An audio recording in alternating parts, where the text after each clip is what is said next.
Telugu Desam party అధినేత Nara Chandrababu Naidu, Janasena party అధినేత పవన్ కళ్యాణ్ ఆంధ్రప్రదేశ్ పర్యటనలో ఉన్న సీఈసీ రాజీవ్ కుమార్తో భేటీ అయ్యారు. ఈ నేపథ్యంలో పలు అంశాలను ఆయనతో చర్చించారు.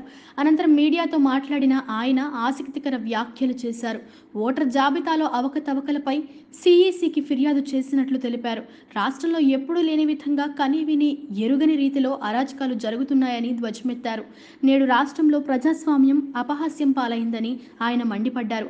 వైసీపీ అధికారాన్ని దుర్వినియోగం చేస్తూ ప్రతిపక్ష పార్టీ నేతలపై, కార్యకర్తలపై అక్రమంగా కేసులు పెట్టారని ఆరోపించారు. ఇప్పుడు ప్రజలు మేలుకొన్నారని, ప్రజలు చైతన్యభరితులై తిరుగుబాటు చేయడంతో వైసీపీ నకిలీ ఓట్ల బాట పట్టేందుకు కుట్ర పన్నుతుందని ఆగ్రహం వ్యక్తం చేశారు. ఎన్నికల విధులకు అనుభవం ఉండే వ్యక్తులను నియమించుకోవాలని, ఎవరైనా ఎన్నికలను అపహాస్యం చేసేలా సచివాలయ సిబ్బందిని, వాలంటీర్లను విధుల్లో ఉంచుతారా అని ప్రశ్నించారు.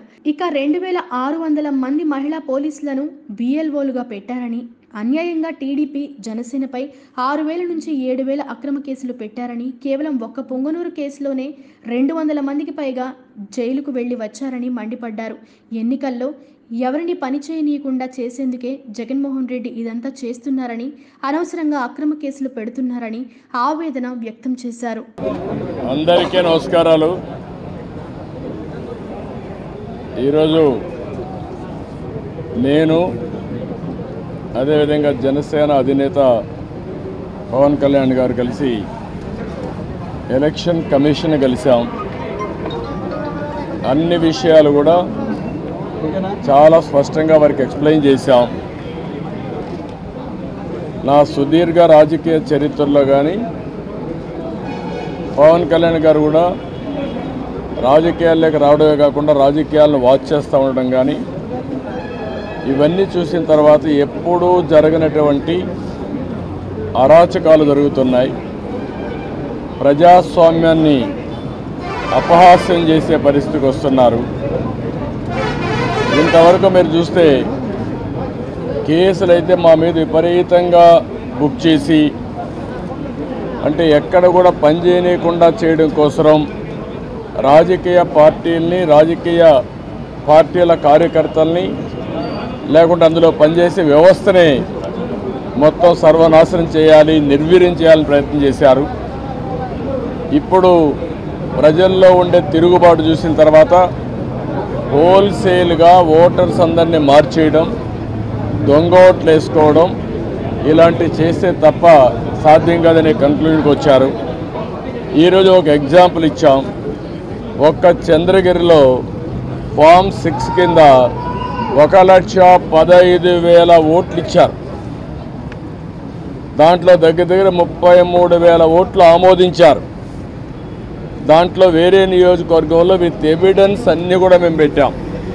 అవన్నీ కూడా వారికి ఎక్స్ప్లెయిన్ చేశాం. అదే మరిగా స్టేట్ ఎలక్షన్ కమిషనర్ ఆ రోజు పడిన అవస్థ కానీ, కడాన ఆయన డ్యూటీ కండక్ట్ చేయడానికి, ఆయన విధి నిర్వహించడానికి సెంట్రల్ హోమ్ మినిస్టర్ని అడిగాడు ప్రొటెక్షన్ కోసం.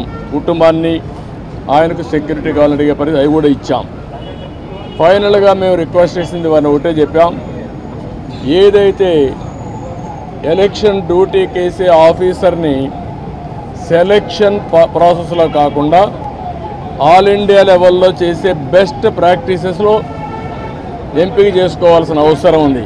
చంద్రబాబు గారు తెలుగుదేశం పార్టీ నుంచి 3 సార్లు ముఖ్యమంత్రిగా పనిచేశారు, ప్రతిపక్ష నాయకులుగా ఉన్నారు. ఆయన సుదీర్ఘమైన అనుభవంలో కూడా నేను ఎన్నిసార్లు ముఖ్యమంత్రిగా ఉన్నప్పుడు కూడా ఎలా జరిగినాయని చాలా బాగా వివరించారు.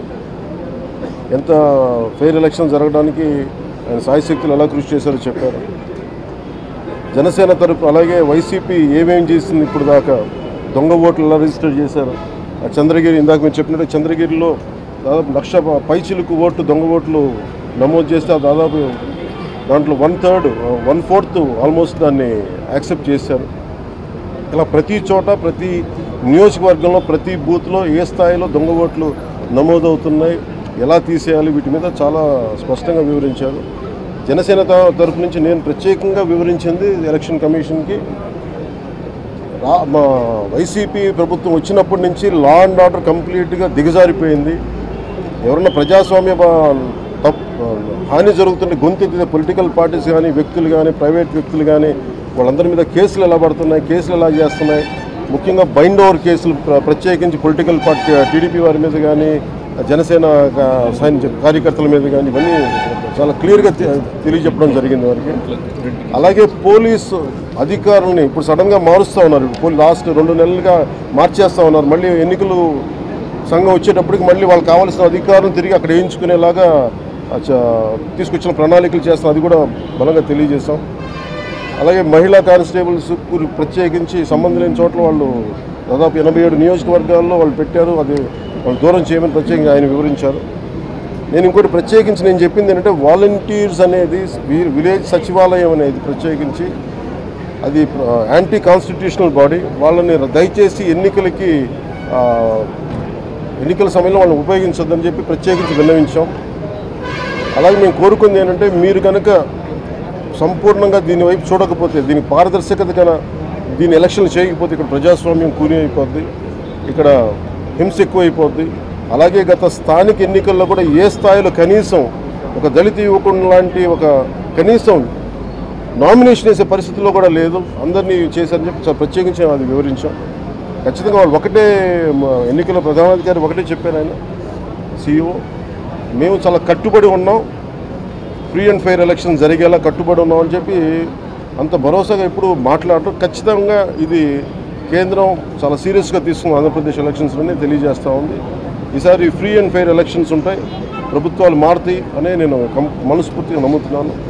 అలాగే ఈ పరిస్థితుల్లో కేంద్ర ఎన్నికల సంఘం ప్రధానాధికారులందరికీ కూడా ప్రత్యేక ధన్యవాదాలు తెలియజేసుకుంటాను. నేనొక నిజం, జరిగే యథార్థాల అగ్ని పర్వతం, జననం మరణం మధ్య జరిగే నాటకానికి నేనే సాక్షిని, సగటు మానవుని గొంతుక నేను. మీ అందరి కోసం ప్రతి గడియ పనిచేస్తూ గళం వినిపించే G9 న్యూస్.